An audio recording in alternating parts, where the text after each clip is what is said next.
If you're planning to buy a firearm this year, or you run a licensed dealership dealing with this paperwork every single day, the ATF's proposed changes to Form 4473 and firearm record retention could genuinely affect your next purchase or your next counter transaction, but only once these proposals actually become final, and right now none of them are.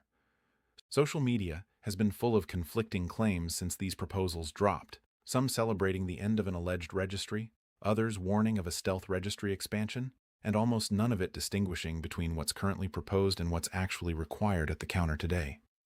I want to walk you through exactly what to expect at the counter today versus what might change once these proposals clear their comment periods, what dealers specifically need to be preparing for, and how to avoid getting caught off guard by a form or process that hasn't actually changed yet, despite what you might have heard. Before we get into it, if you want practical guidance about what to actually expect at your next firearm purchase instead of vague claims about a registry being created or destroyed, subscribe and turn on notifications right now. This is exactly the kind of regulatory story where the practical day-to-day reality moves much slower than the online conversation about it. And knowing that gap protects you from confusion at the counter, whether you're the one buying or the one running the register. Let's get into exactly what you need to know right now. Here is the single most important thing to understand before anything else. As of today, Form 4473 has not changed. If you walk into a licensed dealer this week to purchase a firearm, you will fill out the exact same form using the exact same identification and residency verification rules that have applied for months now. The proposed changes published on May 8, 2026, streamlined identity verification, doubled NICS timeframes, electronic forms, and auto-population are proposals subject to public comment, not rules currently in effect. Anyone telling you the form has already changed or that you need different documentation than before based on this specific announcement is simply wrong about the current state of the law. The first segment is what buyers should actually expect right now. At this moment, walking into any licensed dealer, you'll still need to provide a valid government-issued photo identification showing your current address or a combination of an ID plus a separate document proving residency if your ID doesn't reflect your current address. You'll still complete the NICS background check process exactly as before, with the current timeframes for how long a completed check remains valid before the transaction has to restart. If a dealer tells you the rules have changed based on this proposal, that's inaccurate, and it's worth politely clarifying, since dealers themselves are still operating under the current, unchanged rules until any final version of this proposal actually takes effect.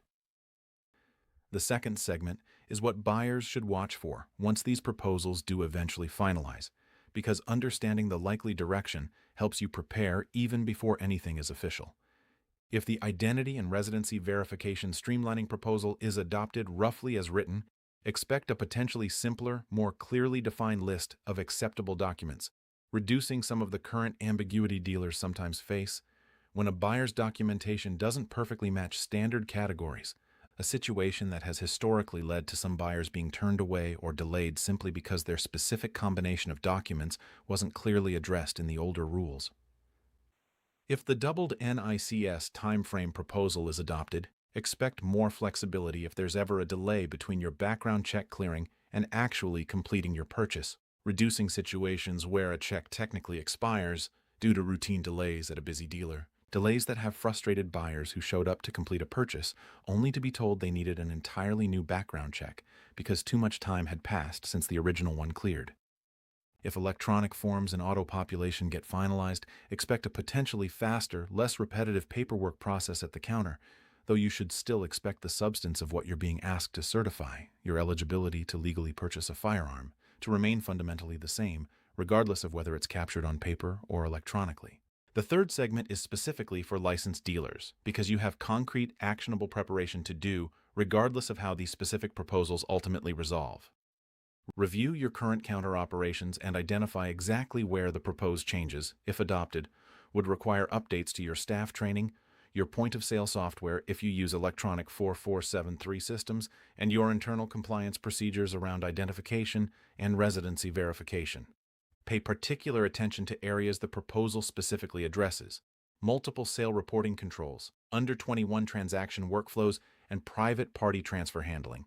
since these are exactly the kinds of operational details where a simple counter mistake during a transition period can turn into a compliance problem during a future ATF inspection. Start thinking now about how you'd train new and existing staff on any revised form, because a transition period where some staff members know the old process and others are learning a new one simultaneously is exactly when inconsistent compliance tends to creep in, and building a clear internal training plan before any final rule actually drops puts you well ahead of dealers who wait until the new form lands in their lap to figure out their own process.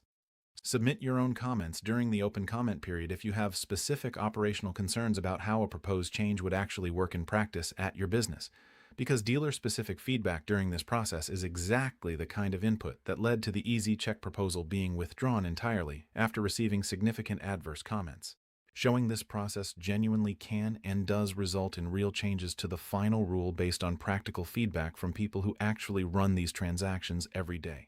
The fourth segment is the records retention question, specifically what it means for you personally if you're a long-time gun owner who's purchased from multiple dealers over the years, some of which may no longer be in business. Right now, records from dealers who've gone out of business get transferred to ATF for indefinite retention. If the proposed 20 to 30-year retention period gets adopted, older records would eventually be scheduled for destruction rather than held permanently, which is relevant if you've ever needed to request your own purchase history for a legitimate reason such as proving prior ownership of a specific firearm, since that kind of historical record access could become more limited over time under the new proposal once records age past the retention window. If maintaining your own personal purchase records matters to you for any reason, insurance documentation, provenance for a collectible firearm, or simply personal record keeping, this proposal is a good prompt to make sure you're keeping your own copies of receipts and completed transaction paperwork rather than relying entirely on the dealer or the ATF to maintain that history indefinitely on your behalf. The fifth segment is what to actually do if you want your own voice heard in this process, because the public comment period is a genuine functional part of how these rules get finalized, not just a formality. The core Form 4473 proposal's comment period runs through early August 2026.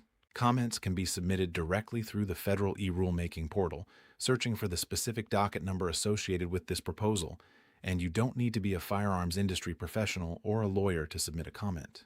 Individual gun owners and buyers are welcome to weigh in on how a proposed change would affect them personally. If you have specific concerns, whether about the residency verification streamlining, the records retention timeline, or the electronic record-keeping proposal, submitting a clear, specific comment describing exactly how the change would affect your own situation is generally more useful to the agency's review process and more likely to actually influence the final rule than a generic comment simply expressing broad support or opposition.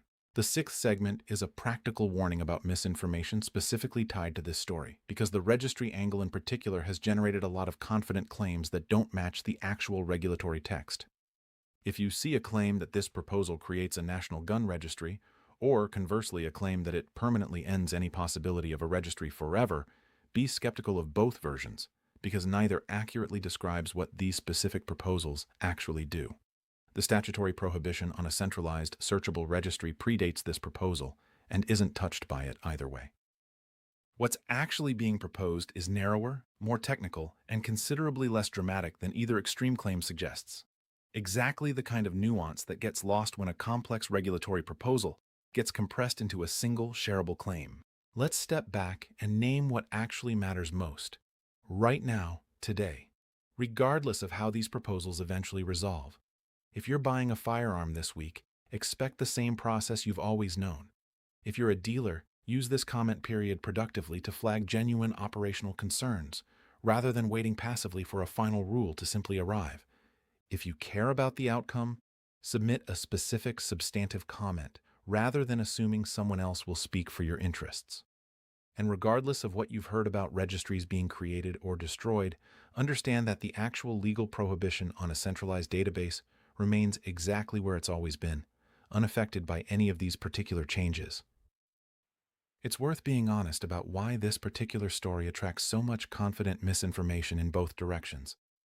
Firearms regulation touches deep, long-standing anxieties for people across the entire political spectrum, gun owners worried about privacy and government overreach, and gun safety advocates worried about accountability and effective law enforcement, and both groups have real incentive to interpret an ambiguous, technical regulatory proposal in the most dramatic way that confirms their existing worries. A calm, accurate explanation of exactly what's proposed, what's already final, and what remains genuinely unresolved rarely generates the same urgency or engagement as a claim that the registry is finally gone forever, or conversely, that it's quietly being built right now behind closed doors. Recognizing that pattern is useful well beyond this specific story, because it applies to essentially every major regulatory announcement touching firearms that you're likely to encounter going forward. If you take one thing away from this breakdown, let it be this.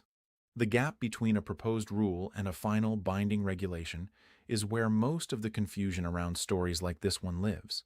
And understanding exactly where any specific claim falls in that process is the single most useful skill for navigating regulatory news like this accurately. Whether you're standing at a dealer's counter, running one, or simply trying to stay informed as a citizen who cares about how this policy actually develops.